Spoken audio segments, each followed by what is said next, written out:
राजकीय वर्तुळात एक मोठी घडामोड झाली आहे ती म्हणजेच मुख्यमंत्री देवेंद्र फडणवीस आणि छगन भुजबळ यांनी आज एकाच गाडीतून प्रवास केलाय। नायगावात सावित्रीबाई फुले यांच्या जयंतीनिमित्त कार्यक्रमासाठी हे दोन्ही नेते एकत्रितपणे उपस्थित राहिले। विशेष म्हणजे अजित पवारांच्या अनुपस्थितीत फडणवीस आणि भुजबळ एकत्र दिसून आलेत। मंत्रिपद नाकारल्यामुळे काही दिवस झाले भुजबळ हे नाराज आहेत आणि त्यांनी फडणवीसांची भेट सुद्धा घेतली होती।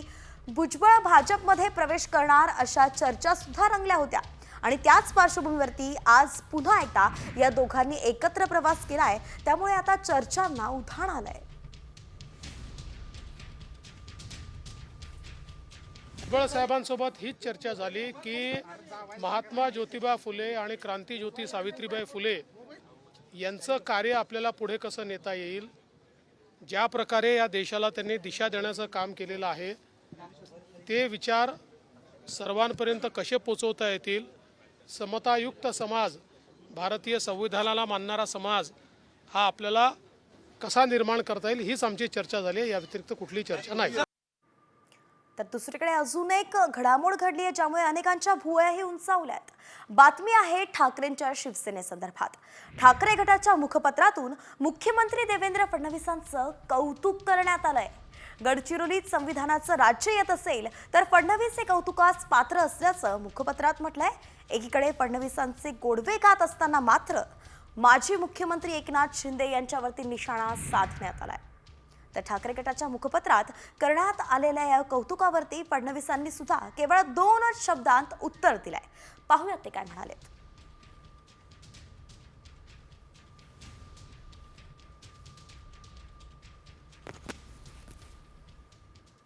देवेंद्र फडणवीस हे राज्याचे मुख्यमंत्री आहेत। सरकारशी किंवा त्यांच्याशी आमचे नक्कीच राजकीय मतभेद आहेत, पण त्यांनी एखादं चांगलं पाऊल उचललं असेल आणि ते राज्याच्या हिताचं आहे, राज्याची सुरक्षा, कायदा सुव्यवस्था, राज्याची सामाजिक समीकरणं यांना दिशा देणारा असेल तर सर्व राजकीय वैर दूर ठेवून त्याचं कौतुक केलं पाहिजे।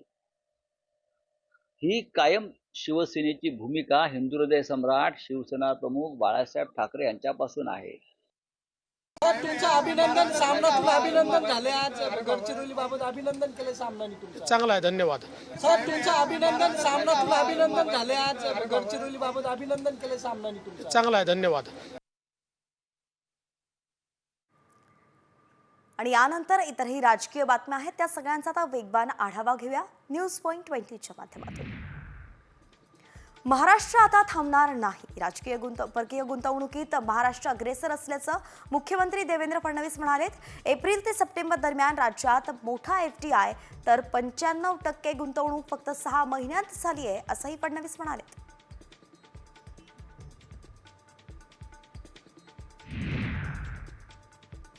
सरपंच संतोष देशमुखांचा भाऊ धनंजय देशमुखांनी पोलीस अधीक्षकांना पत्र लिहित आरोप केलेत।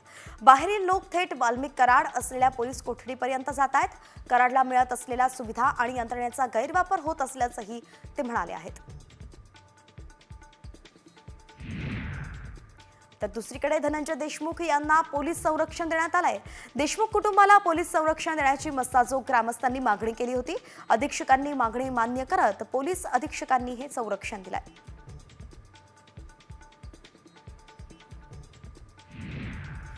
दरम्यान सरपंच हत्या प्रकरणातील फरार आरोपींची माहिती देणाऱ्याला पोलीस बक्षीस देणार आहेत। पोलिसांनी सुदर्शन खुले, कृष्ण आंधळे यांनी सुधीर सांगळे या 3 आरोपींना फरार घोषित केलाय।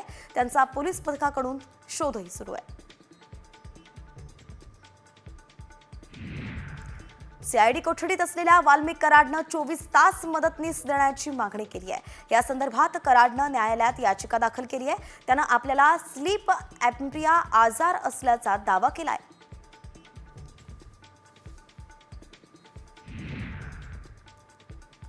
बहिणीकडे कार आणि नोकरी असेल तर ती बहीण लाडकी नसणार आहे। सरकारनं लाडक्या बहिणींच्या अर्जांची छाननी करायला घेतली आहे। तसंच 2.5 लाखांचं उत्पन्न असणाऱ्यांनाच फक्त योजनेचा लाभ मिळणार आहे असंही मंत्री अदिती तटकरे यांनी सांगितलंय। आमदार छगन भुजबळांनी स्वतःची झोपडी बांधली पाहिजे. जोपर्यंत स्वतःचं घर बांधलं जाणार नाही तोपर्यंत अन्याय होणार, असं वक्तव्य रासपचे अध्यक्ष महादेव जानकरांनी केलंय. तर जानकरांच्या सूचनेचं काय करायचं ते बघू, अशी प्रतिक्रिया छगन भुजबळांनी दिली आहे. विधानसभा निवडणुकीतील अपयशानंतर दक्षिण रायगडमध्ये ठाकरे सेनेच्या पदाधिकाऱ्यांमध्ये मोठे फेरबदल झाले. अनिल नवगणे यांच्या हकालपट्टीनंतर जिल्हा प्रमुखपदी आता नंदू शिर्के यांची निवड झाली आहे. त्यांच्यावरती श्रीवर्धन आणि महाड या विधानसभा मतदारसंघांची जबाबदारी सोपवण्यात आली आहे. माजी आमदार संदीप नाईक यांनी माजी नगरसेवकांची तातडीची बैठक बोलावली आहे. बैठकीमध्ये भाजप प्रवेशाची चर्चा केली जाणार आहे. नवी मुंबई महानगरपालिका जिंकण्यासाठी भाजपनं नाईकांना आता पक्षात घेण्याच्या हालचाली सुरू केल्या आहेत. तर नाईकांना 28 माजी नगरसेवकांचा पाठिंबा आहे.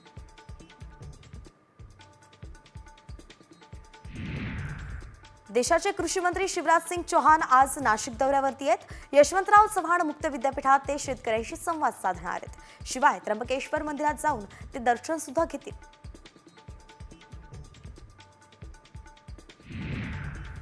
कृषी मंत्री शिवराज सिंग चौहानांच्या दौऱ्यादरम्यान राज्याचे कृषी मंत्री माणिकराव कोकाटे सुद्धा त्यांच्या सोबत असणार आहेत. अशात कांदा निर्यात शुल्क पूर्णपणे हटवण्यासंदर्भात चर्चा होण्याची शक्यता आहे. तेव्हा काही सकारात्मक निर्णय होतो का, याकडे शेतकऱ्यांचं लक्ष लागलंय.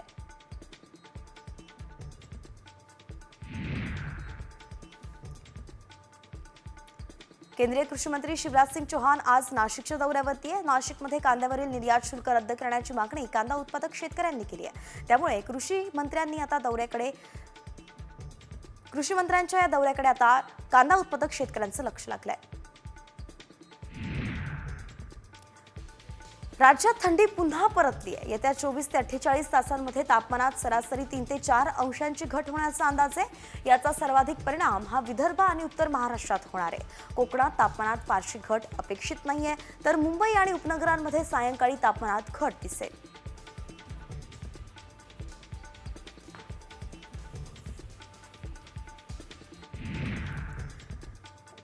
देशभरात जानेवारी ते मार्च महिन्यात पावसाचा अंदाज व्यक्त करण्यात आलाय. महाराष्ट्रात सरासरीपेक्षा अधिक पावसाची शक्यता आहे. उत्तर महाराष्ट्र, गुजरात, मध्य प्रदेशात थंडीच्या लाटांचा कालावधी अधिक राहण्याची शक्यताही हवामानशास्त्र विभागानं वर्तवली आहे.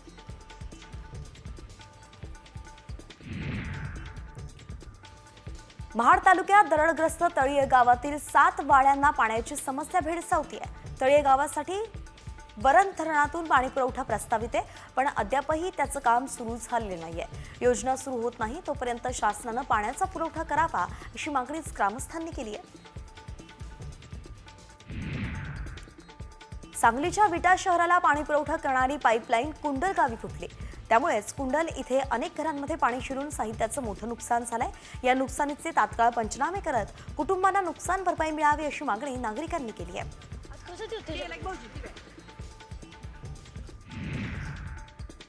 सोलापूर जिल्ह्यातील उजनी धरणातून रब्बी पिकांसाठी पाणी सोडावं, यासाठी युवा सेनेच्या वतीनं आंदोलन करण्यात आलंय.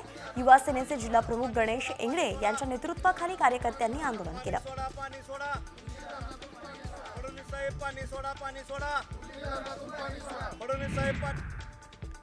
वाशिममध्ये रब्बी हंगाम अर्धा संपला तरी हजारो शेतकरी हे सिंचनासाठी सौर कृषी पंपांच्या प्रतीक्षेत आहेत. शासनाच्या मागेल त्याला सौर कृषी पंप या योजनेत 5219 शेतकऱ्यांनी पैसे भरले होते. यातील 3206 शेतकऱ्यांचा सिंचनाचा प्रश्न असूनही कायमच आहे आणि याचा परिणाम उत्पादनावरती होण्याची शक्यता आहे.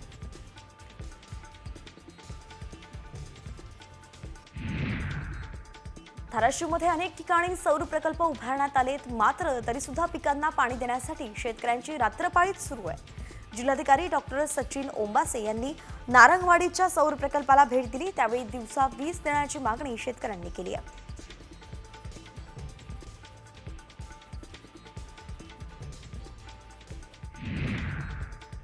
मावळ तालुक्यात चायनीज सूर्यफुलाच्या शेतीचा अनोखा प्रयोग करण्यात आलाय. मावळ तालुक्यातील साळुमरे या गावात शेतकरी नंदकुमार आगळे यांनी हा प्रयोग केलाय. आगळे यांनी 3 गुंठे क्षेत्रामध्ये या चायनीज सूर्यफुलाचं पीक घेतलंय. सध्या बाजारपेठेत या फुलाला 25 ते 30 रुपये इतका दर मिळतोय. वाशिम कृषी उत्पन्न बाजार समितीत मकर संक्रांतीच्या पार्श्वभूमीवरती तिळाच्या दरात वाढ झाली आहे. कारंजा बाजार समितीत त्याला 11,710 रुपये प्रति क्विंटलचा दर मिळाला. तर वाढत्या मागणीमुळे येत्या काही दिवसांत दर आणखी वाढण्याचीही शक्यता आहे.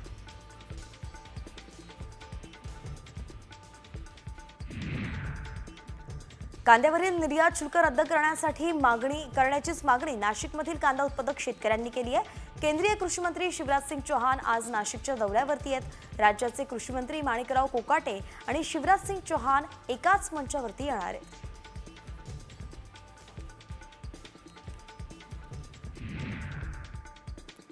नवी मुंबई एपीएमसी मध्ये भाज्यांच्या दरात मोठी घसरण झाली आहे. एपीएमसी मध्ये तब्बल भाजीपाल्याच्या 650 गाड्यांची आवक झाली आहे. आवक वाढल्यामुळे दरही घसरले आहेत.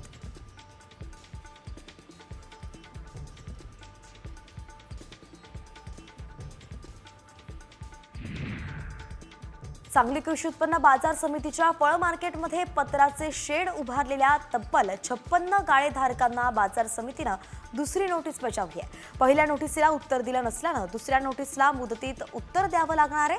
उत्तर न दिल्यास गाळ्यावरती हातोडा टाकला जाणार आहे. जळगावात पपईची लागवड आता गती घेतेय आणि जळगावात सुमारे 7 ते 7.5 हेक्टरवरती पपईची लागवड करण्यात आली आहे.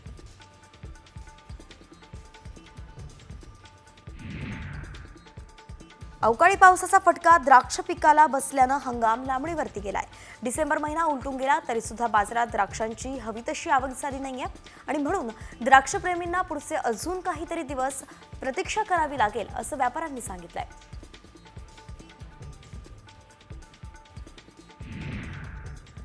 नांदेड विभागात ऊस गाळपाला गती आली असून जिल्ह्यातील 28 साखर कारखान्यांनी शुक्रवार अखेर 34,77,000 टन ऊसाचं गाळप केलंय. तर 29,82,000 क्विंटल साखरेचं उत्पादन करण्यात आलंय.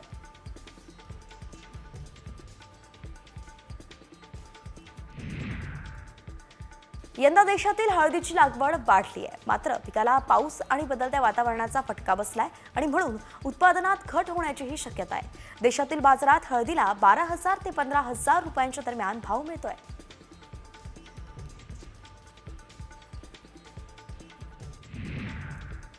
तुळजापुरात शेतकऱ्यांच्या खरबूज फळबागांना ढगाळ वातावरण आणि करप्या रोगाचा फटका बसलाय. त्यातच महावितरणच्या भोंगळ कारभारामुळे पुरेसे पाणी मिळत नाहीये आणि म्हणून खरबूज शेती मातीमोल होण्याची वेळ आली असल्यानं शेतकरीही हतबल झालेत.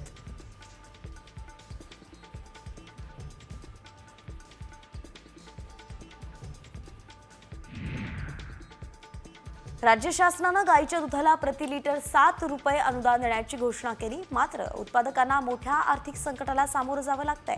दिवाळी आणि त्यानंतर थंडीच्या पोषक वातावरणात गाईचं दूध उत्पादन वाढलं मात्र उत्पन्न कमी झालं. त्यामुळे उत्पादकही चिंतेत आहेत.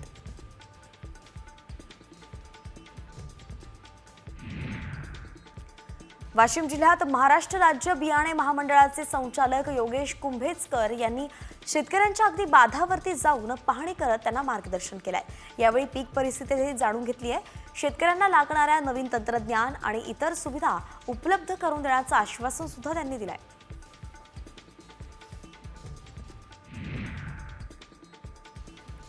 कोपरगाव तालुक्यातील चासनळी या छोट्याशा गावात 20 एकर जागेत भव्य श्रीराम सृष्टीची उभारणी होतीये. ग्रामस्थांनी एकत्र येत ही संकल्पना राबवली आहे. शासनाने या ठिकाणी पायाभूत सुविधा उभारण्यासाठी 2.5 कोटी मंजूर केलेत.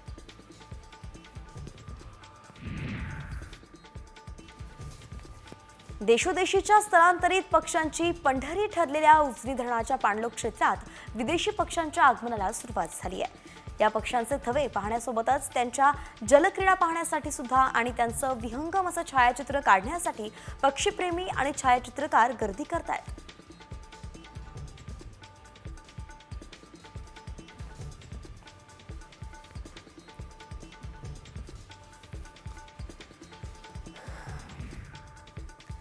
बीड सरपंच हत्या प्रकरणातील मारेकऱ्यांना तात्काळ अटक करा आणि या मागणीसाठी येत्या 7 तारखेला संपूर्ण लातूर जिल्ह्यात चक्काजाम आंदोलन करण्यात येणार आहे. सकाळी 10 ते 4 वाजेपर्यंत जिल्ह्यातील सर्वच प्रमुख रस्ते बंद असतील. सर्वपक्षीय नागरिक मंचच्या बैठकीत हा महत्त्वाचा निर्णय घेण्यात आलाय. सोलापुरात ऊस बिल न मिळाल्यानं रयत क्रांती संघटना आक्रमक झाली आहे. कार्यालयात एकही अधिकारी नसल्यानं खुर्चीला हार घालून निषेध व्यक्त केला गेलाय. गाळप सुरू होऊन 1.5 महिन्यांचा कालावधी लोटला तरी बिल शेतकऱ्यांना मिळालं नसल्याचा आरोप होतोय.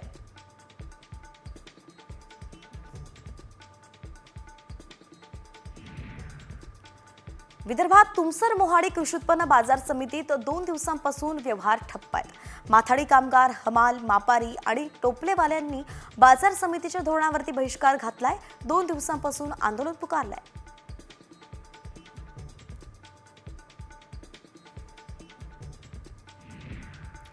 महाड MIDCतील सुदर्शन फार्मा या कंपनीचं बांधकाम खैरगाव हद्दीत सुरू आहे आणि हे काम केलं जाऊ नये अशा ग्रामस्थांचा आग्रह आहे. यावरूनच गावात वाद निर्माण झालाय. कंपनी प्रशासनाची गाडी ग्रामस्थांनी रस्त्यातच रोखून धरली आणि यावेळी कंपनी प्रशासन आणि ग्रामस्थांमध्ये बाचाबाची सुद्धा झाली.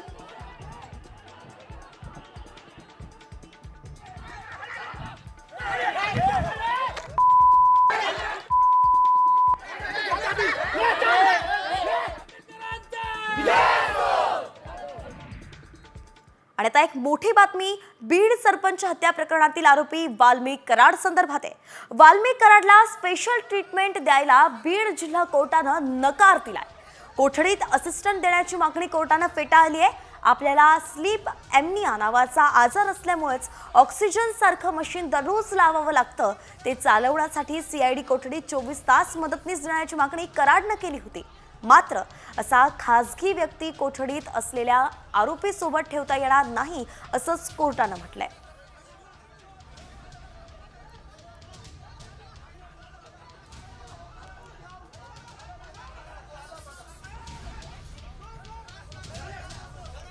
पुन्हा एकदा वळूया टॉप 50 कडे. उर्वरित बातम्यांचा वेगवान आढावा. मुंबईत सानपाडा डीमार्ट जवळ गोळीबार झालाय. 5 ते 6 राऊंड फायरिंग करून आरोपी फरार झालाय. दरम्यान एक जण जखमी सुद्धा झालाय. सानपाडा पोलीस घटनास्थळी दाखल झाले असून आता पुढचा तपास सुरू आहे.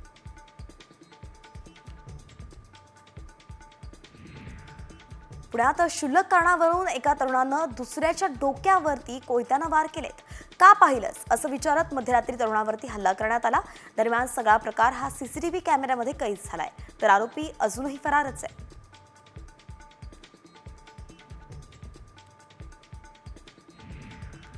नाशिकमधील चांदवड भागात राहणाऱ्या एका तरुणाची घराबाहेर उभी केलेली पल्सर गाडी 2 चोरट्यांनी चोरून नेली आहे. गाडीचं लॉक तोडून गाडी चोरतानाची संपूर्ण घटना CCTV मध्ये कैद झाली आहे आणि या प्रकरणी चांदवड पोलिसांत गुन्हा दाखल करण्यात आलाय.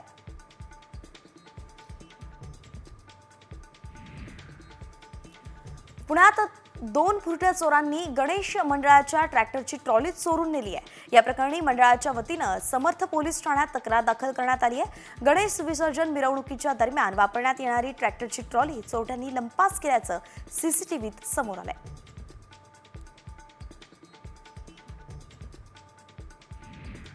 छत्रपती संभाजीनगरमध्ये 2 तरुणांकडून वाहतूक पोलिसाला मारहाण करण्यात आली आहे. या तरुणांनी पोलिसाला शिवीगाळ करत लाथाबुक्क्यांनी मारहाण सुद्धा केली आहे. तरुण हे दारू प्यायलेले असल्याची प्रत्यक्षदर्शींची माहिती आहे. पोलीस ठाण्यात या दोघांवर सुद्धा गुन्हा दाखल करण्यात आलाय. तुळजापूरच्या बारूळजवळ झालेल्या पवनचक्की मारहाण प्रकरणी अखेर पवनचक्की कंपनीच्या प्रतिनिधींसहच इतरांवरती गुन्हा दाखल झालाय. मारहाण करण्यात आलेले शेतकरी ठोंबरे यांनी गुंडांवरती कारवाई करावी यासाठी उपोषण केलं होतं. त्यानंतर ही कारवाई झाली आहे.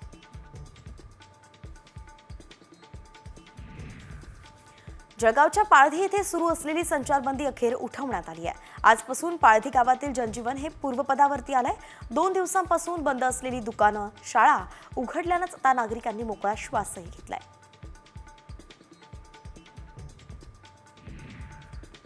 ग्रामसेवकांना आता बायोमेट्रिक हजेरी लागू करण्यात येणार आहे. राज्य सरकारने या संदर्भात पुन्हा सूचना जारी केल्या आहेत. ग्रामपंचायतीच्या कामाला शिस्त लावण्यासाठीच हा निर्णय घेण्यात आलाय.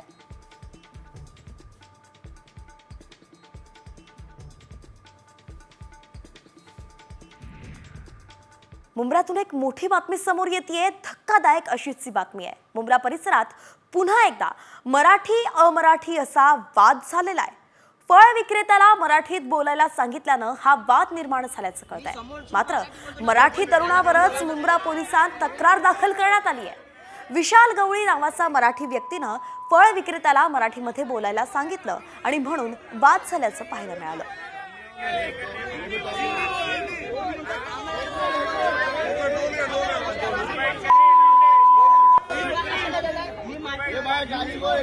में बोल रहे हैं, हिंदी में बोल रहे हैं भाई। 2 मिनट शांत हो जाना भाई। फल घेताना मी त्याला मराठीमध्ये विचारला, हा किती रुपये किलो आहे? तो बोलतो मला मराठी येत नाही. मी बोललो मराठी येत नाही तर तू किती वर्ष झालं तुला? तो बोलतो 10 वर्ष. महाराष्ट्र राहतो ते कशाला? तो बोलतो. मी बोललो मी मराठीतच बोलणार. मग असा वादवाद झाला. मग असा असते 10-15 जण जमले.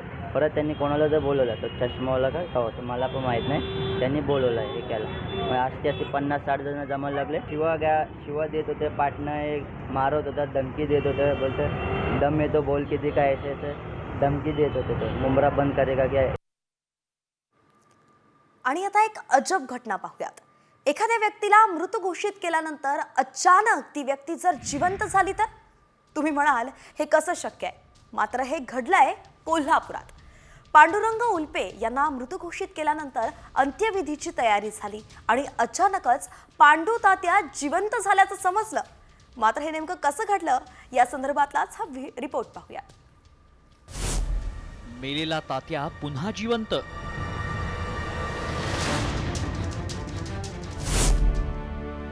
ईश्वरी चमत्कार की वैद्यकीय कारण?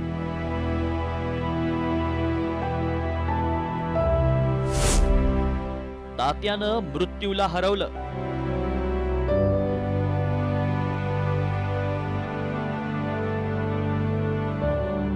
पांडू तात्या गेले, पांडू तात्या गेले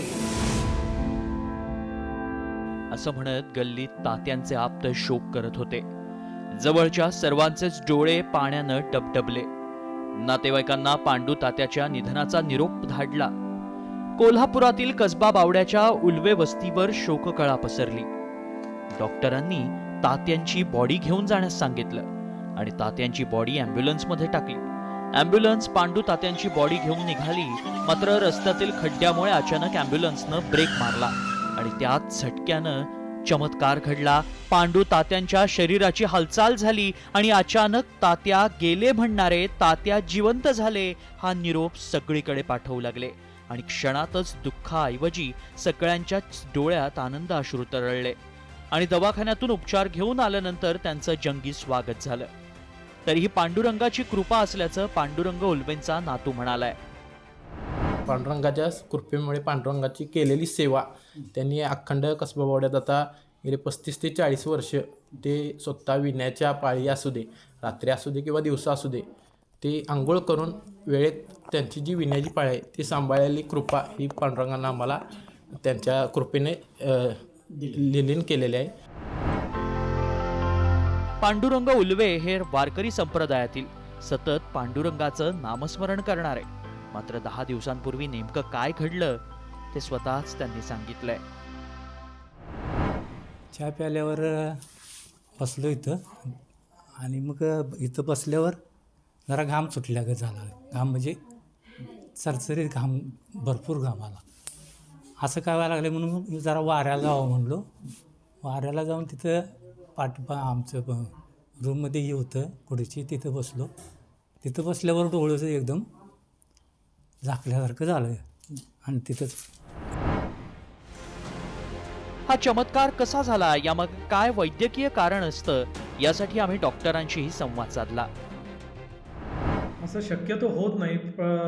याला दुर्मिळातली दुर्मिळ घटना म्हणून याची नोंद केली पाहिजे. पण काही व्यक्तीला कधी कधी नॉन कार्डियक गोष्टींमुळे, म्हणजे हृदय नॉर्मल असून सुद्धा बाकी काही गोष्टींमुळे सुद्धा अचानकपणे हृदय बंद पडणे म्हणजे कार्डियक अरेस्ट होऊ शकतं. पांडुरंग उल्वे यांच्या निधनाच्या बातमीनं हळहळणारा प्रत्येक जण त्यांच्या जिवंत परत येण्यानं मात्र सुखावलाय. त्यामुळे देव तारी त्याला कोण मारी हे म्हणतात हेच खरं. रणजित माजगावकर सह ब्युरो रिपोर्ट, साम टीव्ही न्यूज, कोल्हापूर.